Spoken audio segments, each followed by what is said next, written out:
Assalamualaikum. Welcome to HANIF'S kitchen. இன்னைக்கு நாம 100 contest ரெசிபில நம்ம subscriber social package any seafood கேட்டிருந்தாங்க. கடல் உணவு பிடிச்ச எல்லாருக்குமே ரொம்ப ஹைஃபையான ஒரு ஃபுட்டு அப்படின்னா அது ப்ரான் தான். ஸோ அந்த ப்ரான்ல நம்ம எல்லாருக்கும் பிடிச்ச மாதிரி HANIF'S கிச்சன் ஸ்டைலில் ஒரு ஃபர்ஸ்ட் கிளாஸான இறால் பிரியாணி எப்படி செய்யறதுன்னு பார்க்கலாம் வாங்க. இதுக்கு நான் ஃபர்ஸ்ட் 1 கிலோ இறால் எடுத்து க்ளீன் பண்ணி வச்சிருக்கேங்க. இறால் நீங்க வாங்கும் போது ரொம்ப பெரிய சைஸ்லாம் வாங்காம ஒரு நார்மல் சைஸ் வாங்கினீங்கன்னா உங்களுக்கு பிரியாணிக்கு கரெக்டா இருக்கும். ஸோ நான் இது வந்து 1 கிலோ ப்ரான் எடுத்து க்ளீன் பண்ணி வச்சிருக்கேங்க. அதுக்கப்புறம் நான் பாஸ்மதி ரைஸ் 3 கப் எடுத்திருக்கேங்க. இதை நான் தண்ணி ஊற்றி ஊற வச்சிடுறேன். இது ஊறட்டும். அதுக்கப்புறம் 4 பெரிய வெங்காயத்தை நீல வாக்கில் கட் பண்ணி வச்சிருக்கேங்க. 5 தக்காளியை இதே மாதிரி நீல வாக்கில் கட் பண்ணி வச்சிருக்கேன். 2 டீஸ்பூன் இஞ்சி பூண்டு விழுது எடுத்து வச்சிருக்கேங்க. 4 பச்சை மிளகாய் நடுவில் கீறி வச்சிருக்கேன். அதுக்கப்புறம் புதினா கொத்தமல்லி 1 கைப்பிடி அளவு, அவ்வளோதாங்க நம்மளுக்கு. இப்போ நான் அடுப்பை ஆன் பண்ணி கடாய் வச்சிடுறேன். கடாய் வச்சு 280 ml 1/4 லிட்டர் ரிஃபைண்ட் ஆயில் ஊற்றிக்கிறேங்க. இந்த எண்ணெய் நல்லா காஞ்சதுக்கப்புறம் 2 பிரிஞ்சி இலை, அதுக்கப்புறம் 1 கல்பாசி போட்டு அது நல்லா பொரிய விட்டதுக்கப்புறம் இந்த வெங்காயத்தை போட்டு நல்லா வதக்க ஆரம்பிச்சிடலாம்.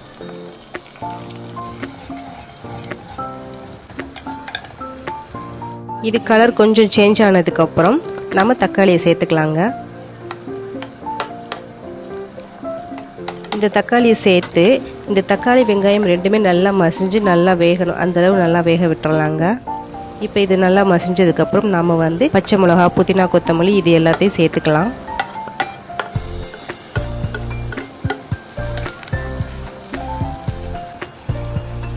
இப்போ நல்லாவே குக் ஆகிடுச்சுங்க. அதுக்கப்புறம் நான் வந்து இஞ்சி பூண்டு பேஸ்ட்டையும் இதோட சேர்த்து நல்லா மிக்ஸ் பண்ணிக்கிறேன். மிக்ஸ் பண்ணி அந்த பச்சை வாடை போகிறது வரைக்கும் கொஞ்சம் குக் பண்ணலாம். அதுக்கப்புறம் நான் 1 டீஸ்பூன் மிளகாய்த்தூள், 1/4 டீஸ்பூன் கரம் மசாலா, 1 டீஸ்பூன் தனியாத்தூள், அப்புறம் 1 டீஸ்பூன் பிரியாணி மசாலா பொடி இது எல்லாத்தையும் போட்டு நல்லா மிக்ஸ் பண்ணிடுறேங்க. அதுக்கப்புறம் நாம் எந்த ப்ரானையும் இதோட சேர்த்துக்கலாம்.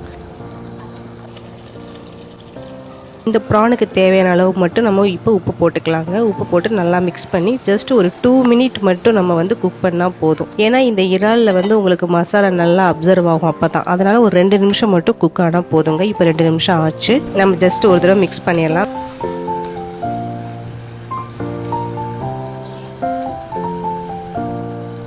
மிக்ஸ் பண்ணிவிட்டு அதுக்கப்புறம் நான் வந்து தண்ணி சேர்த்துக்கிறேங்க. நான் வந்து 3 கப் ரைஸ் எடுத்தேன். ஸோ நான் வந்து 4.5 கப்பு தண்ணி சேர்த்துக்கிறேங்க. 1க்கு 1.5, அதனால் நான் வந்து 3க்கு 4.5 கப்பு தண்ணி சேர்த்துக்கிறேன். தண்ணி சேர்த்து நான் மூடி வச்சிடுறேன். இந்த தண்ணி நல்லா கொதிக்கட்டும்.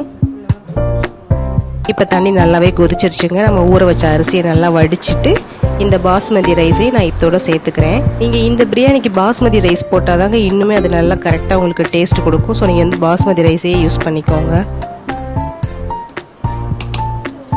இப்போ நீங்கள் வந்து உப்பு செக் பண்ணிக்கோங்க. ஆல்ரெடி நம்ம ப்ரானுக்கு வேறு வந்து உப்பு போட்டிருக்கோம். ஸோ நம்ம உப்பு செக் பண்ணிவிட்டு இப்போ அரிசிக்கு தேவையான அளவு மட்டும் நீங்கள் உப்பு போட்டுக்கோங்க. அதுக்கப்புறம் நான் ஒரு ஃபுல் லெமனையும் இதில் வந்து புழிஞ்சு விட்டுறேங்க. நம்ம வந்து எப்பயுமே மீன் இறால் யூஸ் பண்ணும்போது கண்டிப்பாக தயிர் சேர்க்கவே கூடாதுங்க. ஸ்கின் பிரச்சனை வரும். அதனால் நம்ம வந்து இப்போ தயிர் யூஸ் பண்ணல. ஸோ ஒரு ஃபுல் லெமனை நாம் வந்து இதில் சேர்த்துடலாம். சேர்த்து ஒரு தடவை கிளறிடலாம். அதுக்கப்புறம் நான் மூடி வச்சு ஒரு 10 நிமிஷம் வேக வச்சிடுறேங்க.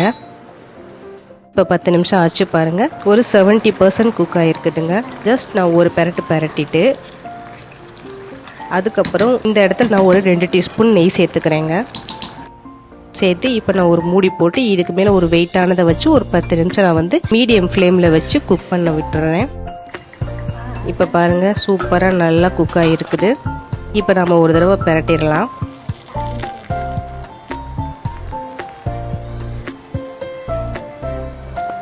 லைட்டாக உங்களுக்கு வந்து அந்த தண்ணி கொஞ்சம் லைட்டாக இருக்கும். ஸோ அது எல்லாத்தையுமே நம்ம அப்சர்வ் பண்ணுறதுக்கு திருப்பி மூடி போட்டு நம்ம வெயிட்டு மேலே வச்சு அடுப்பை ஆஃப் பண்ணிடலாம். ஆஃப் பண்ணிவிட்டு ஒரு 5 நிமிஷம் அதை அப்படியே விட்டுறலாம் டிஸ்டர்ப் பண்ணாமல். இப்போ 5 நிமிஷம் ஆச்சுங்க. இப்போ நாம் எடுத்து சர்வ் பண்ண ஆரம்பிச்சிடலாம். நம்மளுக்கு சூப்பரான ஃபர்ஸ்ட் கிளாஸான இறால் பிரியாணி ரெடி ஆகிடுச்சுங்க. இப்போ நம்ம சர்வ் பண்ண ஆரம்பிச்சிடலாம். பாருங்கள் எவ்வளோ அருமையாக நல்லா குக் ஆகிருக்குது. மசாலா எல்லாமே பர்ஃபெக்டாக இருக்குதுங்க.